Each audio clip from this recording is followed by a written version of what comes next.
Hello and welcome to Advait humanity classes. आज हम class 11th के पॉलिटिकल साइंस के पॉलिटिकल थ्योरी बुक के चैप्टर 3 करने जा रहे हैं और ये है सोशल जस्टिस। हम इस चैप्टर में हम ये सारे क्वेश्चन करेंगे। What is justice, what does Immanuel Kant says about justice, does equality means that everybody should be treated equally, और ये सारे बहुत सारे क्वेश्चन है, ये हम सारे क्वेश्चन करने जा रहे हैं। ऑलमोस्ट 11 क्वेश्चन है। अगर आपने मेरे चैनल को सब्सक्राइब नहीं किया तो सब्सक्राइब करें, लाइक शेयर करें and also press the bell icon so that you get the notification whenever any new videos are uploaded. So let us begin the chapter. सबसे पहला है व्हाट इज जस्टिस। जस्टिस होता क्या है? वैसे justice मतलब न्याय होता है, लेकिन देखो, justice means giving equal consideration to all individual, सबको बराबर कंसिडर करना। Justice involve the well being of all the people, सबके बेटरमेंट के लिए अगर कोई काम हो रहा है तो जिसको जस्टिस बोलते हैं। न्याय हो रहा है सबको, समाज में सबको सबके लिए अगर न्याय मिल रहा है तो हम उसको जस्टिस बोलते हैं। ठीक है। सो जस्टिस मतलब क्या होता है कि न्याय।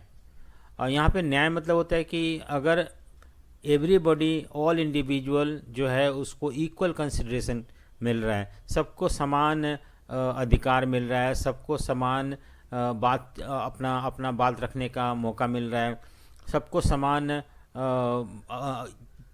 अर्न करने का अपॉर्चुनिटी मिल रहा है, तो हम उसको बोलते हैं जस्टिस हो रहा है। ठीक है।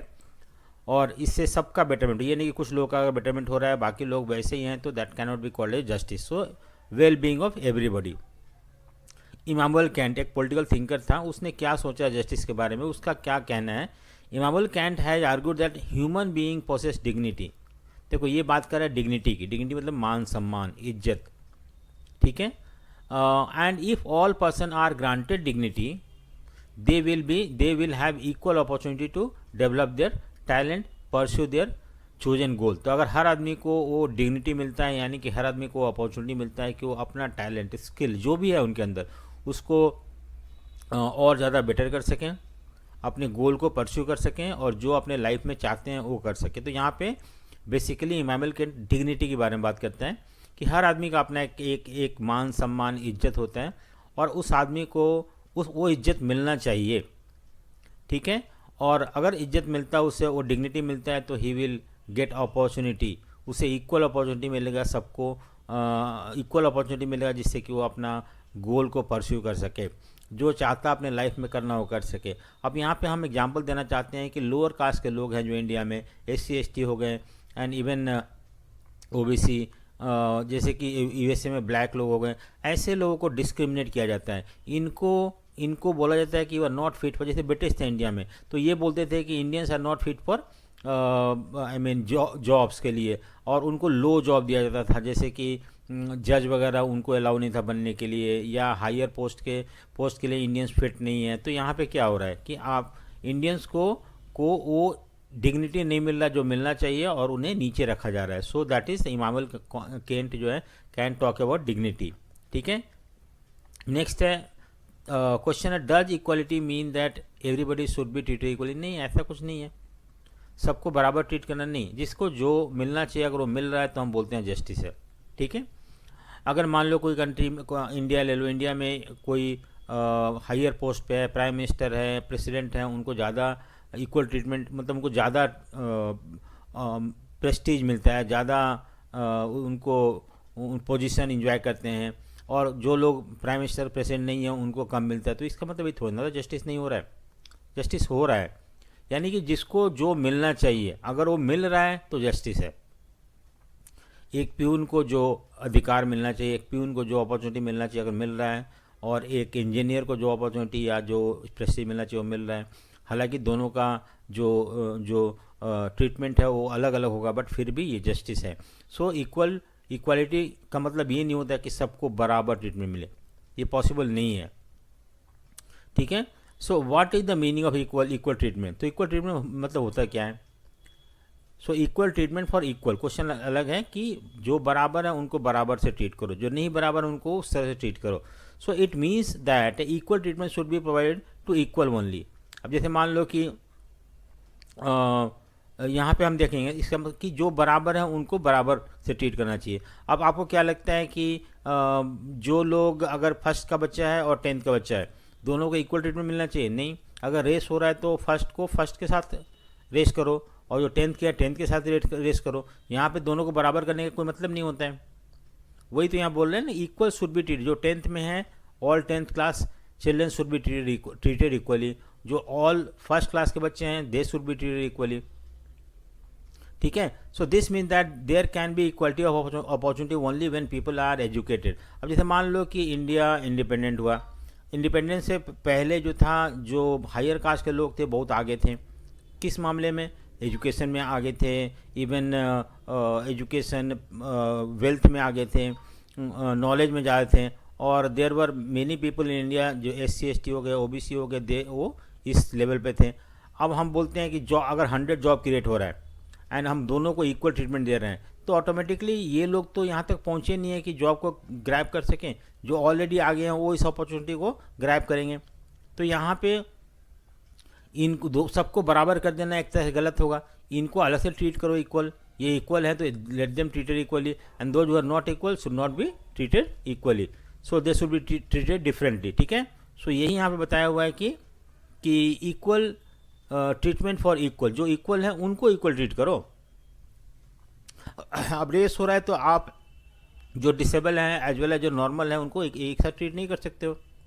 Normal people should be treated equally क्योंकि ऑल आर नॉर्मल, और जो आई मीन डिसेबल है उनको अलग तरीके से, जो जितने भी सारे डिसेबल है उनको अलग तरीके से ट्रीट करो।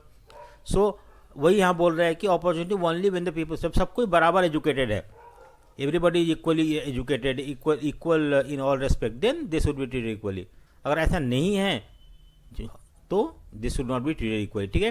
For example if the boss say that the male colleagues in their office stay late at night, the boss can not say the same thing to the female colleagues. क्यों? क्योंकि female को इतना रात तक office में रुकना safety issue आ जाते हैं, ठीक है। तो यहाँ पे अगर मेल को बोला जा रहा है रुकने के लिए और फीमेल को नहीं बोला जा रहा है, तो ये यहाँ पे क्या हो रहा है कि equal, all male are equal, so they will be treated equally, and female जो है इक्वल नहीं है तो उनको उस तरह ट्रीट नहीं हो सकता। So boss can tell only male colleagues to stay late till night, so only equal can be treated equal. यहाँ पे इस तरह समझ में आया इसका इक्वल का ट्रीटमेंट। नेक्स्ट आता है हमारा कि रिकॉग्निशन ऑफ स्पेशल नीड, ठीक है। ये नेक्स्ट क्वेश्चन है हमारा कि कैसे हम स्पेशल नीड मतलब क्या होता है, ठीक है। देखो यहाँ पे स्पेशल नीड क्या होता है। स्पेशल नीड मतलब होता है कि this is a third principle of justice, I will respect the same point again that everybody can not be treated equally, ठीक है। यहाँ पे हर आदमी इक्वल ट्रीट नहीं हो सकता है।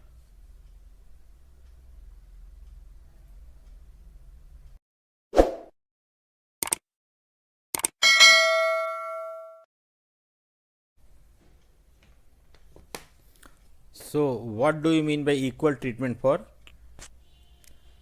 what do you mean by recognition of special needs? So ये there are 3 principle। पहला प्रिंसिपल है कि इक्वल ट्रीटमेंट फॉर इक्वल, उससे पहले है हमारा, ठीक है। सो ये पहला प्रिंसिपल है इक्वल ट्रीटमेंट फॉर इक्वल, मैं समझा चुका हूँ। नेक्स्ट है आपका जस्ट डिस्ट्रीब्यूशन, ये हम देखेंगे अभी, और उससे पहले ये थर्ड प्रिंसिपल है, ठीक है। सो हम देख लेते हैं पहले व्हाट इज जस्ट डिस्ट्रीब्यूशन। सो मैंने क्या बताया, 3 प्रिंसिपल ऑफ इक्वालिटी है, जस्टिस है। एक तो just distribution, equal treatment for equal, और रिकॉग्निशन ऑफ स्पेशल नीड, ठीक है।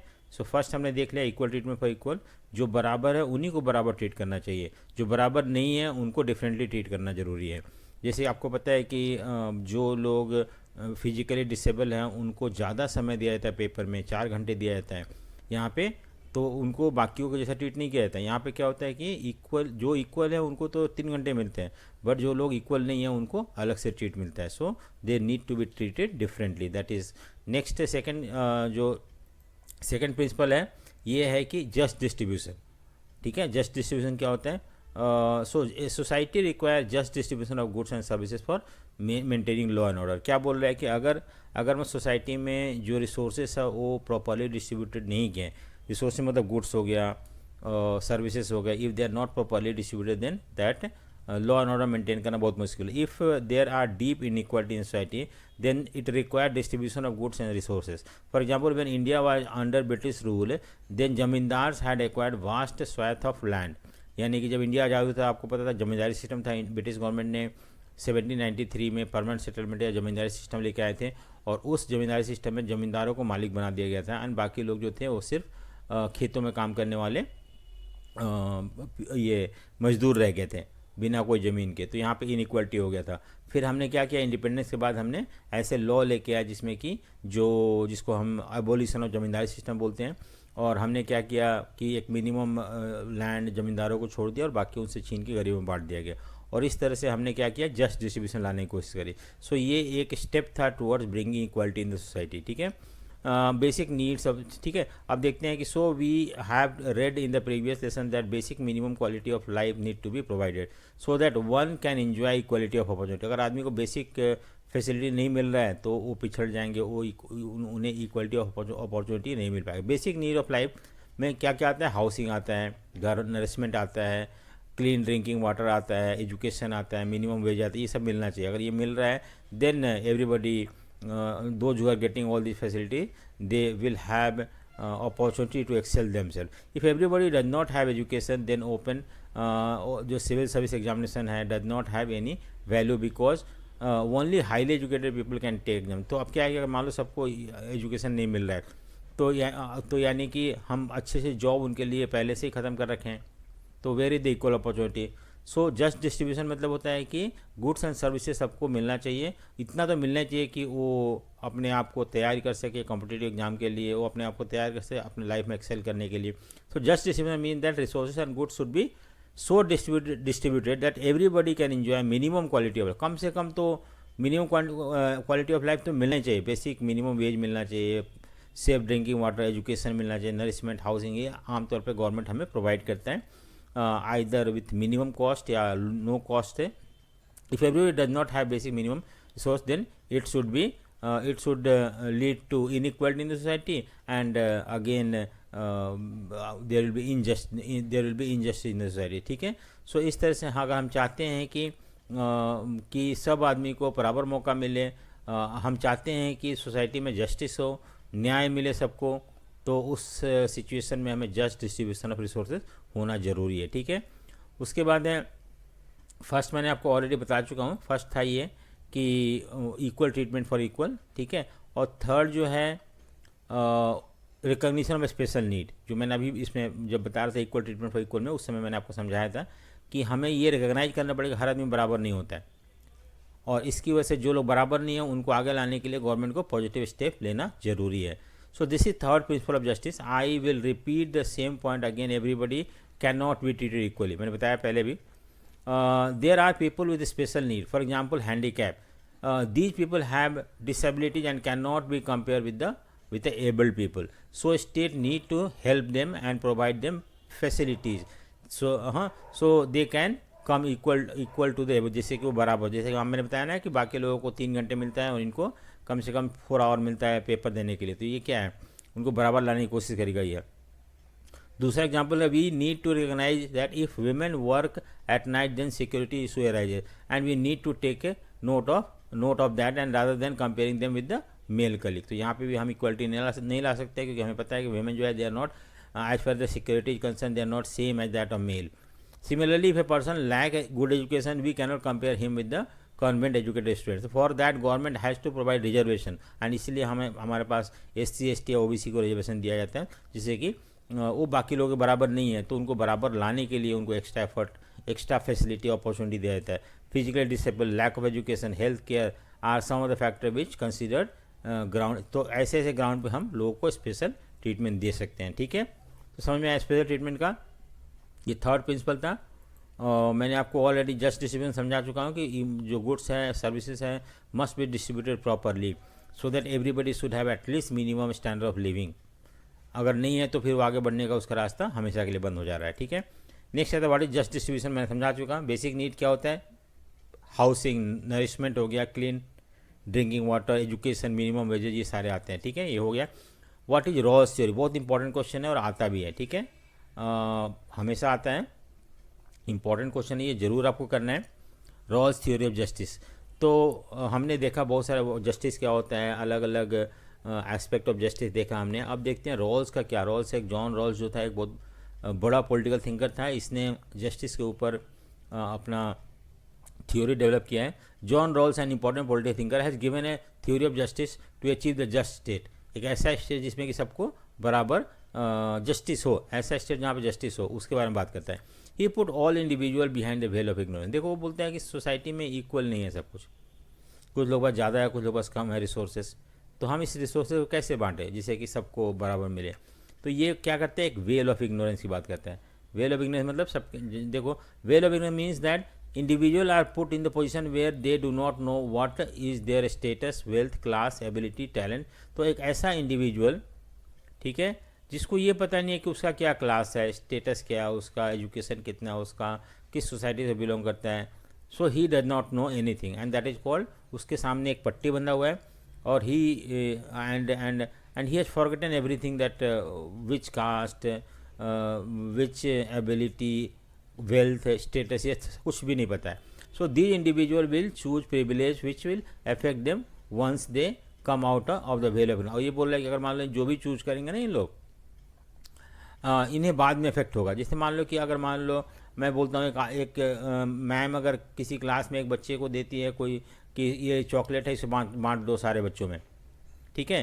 अब वो क्या है कि जब वो बांटेगा, जो भी बच्चा बांटने को, जिसे बांटने को दिया गया है, वो अपने लिए ज़्यादा रख लेगा, ये ह्यूमन नेचर है, अपने फ्रेंड के लिए ज़्यादा रख लेगा और बाकी बच्चों में कम बांटेगा। तो यहाँ पे बाकी बच्चों के साथ जस्टिस नहीं हो रहा है। सो क्योंकि उसे पता है कि ये मेरे दोस्त हैं, ये मैं हूँ और ये इन्हें ज़्यादा मिलना चाहिए, तो यहाँ पे जस्टिस नहीं हो रहा है। तो अगर इस बच्चे को ये पता नहीं है, अगर मान लो उन्हें कुछ दिया जाता है बांटने के लिए, 10 लोगों में बांटना है, ठीक है, अब इस बच्चे को ये पता नहीं है, वेल ऑफ इग्नोरेंस है 6, 7, 8, 9, 10, ठीक है। अब क्या है कि इस बच्चे को जिसको बांटने को बोला गया उसे पता नहीं है, यानी कि he is under well of ignorance. इसे ये पता नहीं है कि कौन सा शेयर उसे मिल जाएगा, इन 10 में से कौन सा शेयर उसे मिल जाएगा। तो वो क्या करेगा, वो ऐसे बांटेगा ना कि कोई भी मिल जाए उसे बाद में पछतावा ना हो, ठीक है। सो इसी को बोलते हैं वेल ऑफ इग्नोरेंस। अब फिर से एक बार बता रहा हूँ मैं कि अगर मान लो एक क्लास में एक बच्चे को मैम ने बोला कि ये बांट दो 10 बच्चों में, अब उसे 10 शेयर लगाना है और उसे ये पता नहीं है कि कौन सा शेयर उसे मिलने वाला है बाद में, तो वो क्या करेगा, ऐसे बांटेगा कि कोई भी मिल जाए। He should not B at the disadvantageous side. वो ऐसा उसे शेयर ना मिले जिसमें कि उसे ऐसा लगे कि गलत हो गया, मुझे कम मिल गया। तो इस तरह से जब उसके आंखों के सामने वो पट्टी बंधा हुआ है, उससे पता नहीं है कौन सा शेयर उसे मिलने वाला है, और उस सिचुएशन में अगर वो बांटता है तो हमेशा ऐसा बांटेगा जिससे कि सब में बराबर हो और कोई भी उसे मिल जाए, उसे ये ना लगे कि मुझे कम मिल गया। तो इस सिचुएशन में we can say that there is justice होगा with the distribution of resources. तो वही वेल ऑफ इग्नोरेंस की बात कर रहे हैं, रॉल्स थ्योरी ऑफ जस्टिस, ठीक है।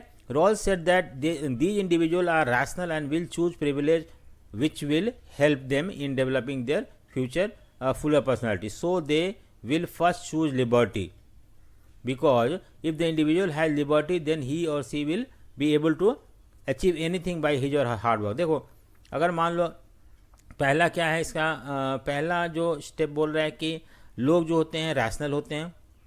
रैशनल मतलब होते हैं समझदार होते हैं और हमेशा वो चीज़ चूज करेंगे जिससे, जैसे वो फर्स्ट में अगर उन्हें मौका दिया है तो वो चूज करेंगे लिबर्टी, आज़ादी।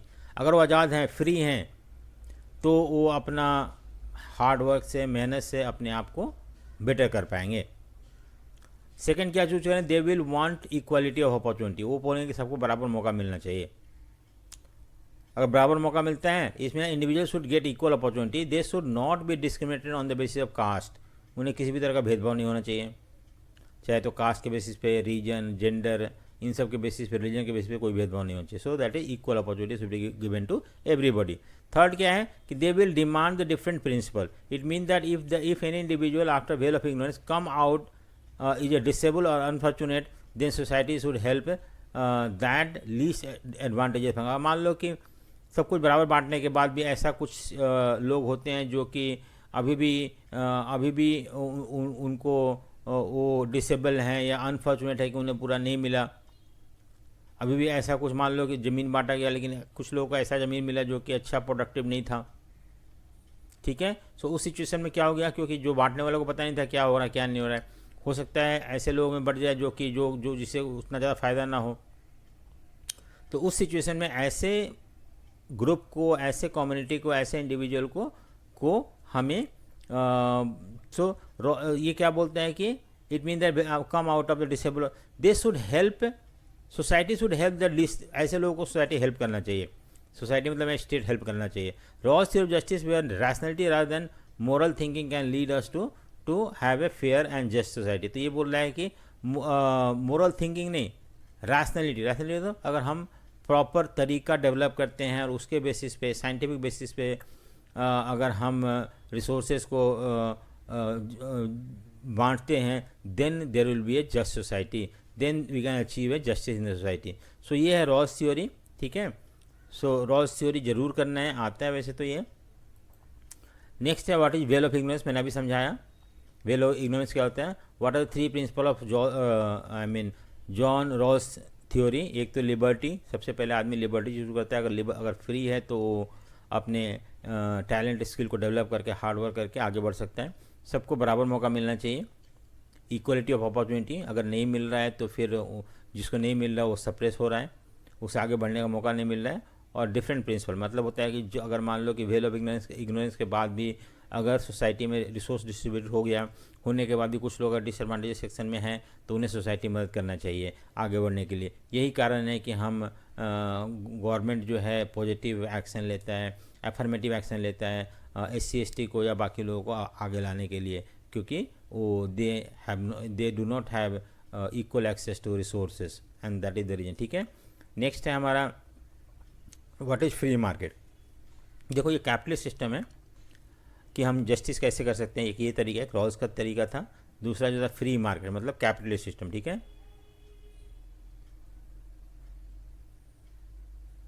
कैपिटलिस्ट सिस्टम था, कैपिटलिस्ट सिस्टम मतलब पूंजीपति जो आज चल रहा है हमारे यहाँ, कंटेम्प्रेरी वर्ल्ड इकोनॉमी जो है कैपिटलिस्ट इकोनॉमी है ज़्यादातर। उसमें क्या होता है कि फ्री मार्केट क्या होता है। Free market means individual should be free to own property. यहाँ पे कोई रोक टोक नहीं, आप जितना प्रॉपर्टी है कोई बात नहीं है, आप अपने मेहनत से अर्न करे हो, ये आपका प्रॉपर्टी है। आप किसी का कॉन्ट्रैक्ट साइन कर सकते हो, एग्रीमेंट साइन कर सकते हो कि मुझे इतने में बेचना है, इतने में ख़रीदना है, मुझे इतना पैसा चाहिए, प्रॉफिट, सब चीज़ के लिए, ठीक है। दूसरा क्या, they should be free to compete, और कॉम्पिटिशन है मार्केट में, और कॉम्पिटिशन है so each other to gain greatest amount of benefit. और उस कंपटीशन में अगर आप आगे निकलते हो तो you will have more benefit and this benefit is not questionable, ठीक है। आप इसको क्वेश्चन नहीं कर सकते हो कि आपका ज़्यादा है या कम है, उसने ज़्यादा मेहनत किया तो ज़्यादा आगे बढ़ गया। सो इस तरह से फ्री मार्केट मतलब कॉम्पिटिटिव मार्केट, एक ऐसा मार्केट जहाँ पे कि कोई रोक टोक नहीं है, जो आगे बढ़ रहा है, जो प्रॉपर्टी एक्वायर कर रहा है करने, तो that is present capitalist system. लेकिन इसका एडवांटेज क्या है, so free market there is a less interference, of state का इंटरफेरेंस नहीं होता है, इंश्योर इक्वल। और इस तरह से जो आदमी जितना काम कर रहा है उसके हिसाब से वो पैसा मिलता है, और इसको हम क्वेश्चन नहीं कर सकते कि उसको ज़्यादा है कम है। हो सकता है ये इनइक्वालिटी क्रिएट करे, लेकिन ये inequality justified according to capitalist कि आप अलाउ कर रहे हो कि आप आगे बढ़ने के लिए, ठीक है। Free market also allow us to have more choices. दूसरी बात है कॉम्पिटिशन है तो लोग अलग अलग तरह के सामान चीज़ बनाते हैं, अलग अलग तरह के प्रोडक्ट प्रोड्यूस कर रहे हैं, तो उसमें क्या होता है कि आपको ज़्यादा वेराइटी मिलता है, ठीक है। और इस तरह से आप बेटर पोजीशन में होते हो मार्केट जब सामान के लिए, क्योंकि बहुत सारे गुड्स अवेलेबल होते हैं, ठीक है। And moreover they provide goods quality services to in comparison to poor quality of services provide. आमतौर पर गवर्नमेंट के अंडर कुछ होता है तो हमें प्रोडक्ट उतना अच्छा नहीं मिलता है, क्वालिटी अच्छा नहीं मिलता है, लेकिन प्राइवेट लोग जो होते हैं वो चाहते हैं उनका बिके, वो कम्पीट करते हैं दूसरों के साथ, और इस तरह से वो अच्छा quality services and goods provide करते हैं। व्हाट डिसएडवांटेज भी है इसका, क्योंकि फ्री मार्केट में ना जो प्रिविलेज होते हैं या रिच क्लास के लोग होते हैं उनको ज़्यादा फ़ायदा होता है, but poor people they suffer, क्योंकि generally price are very high. So privilege because they have money, जिसके पास पैसा है, जिसके पास रिसोर्सेज है, they are in better position, जिसके पास नहीं है वो बेटर पोजीशन पे नहीं है, ठीक है। सो ये चैप्टर है, होपफुली आपको समझ में आ गया होगा, और अगर आपको समझ में आया तो लाइक शेयर सब्सक्राइब जरूर करें, ठीक है। So thank you for watching. Thank you.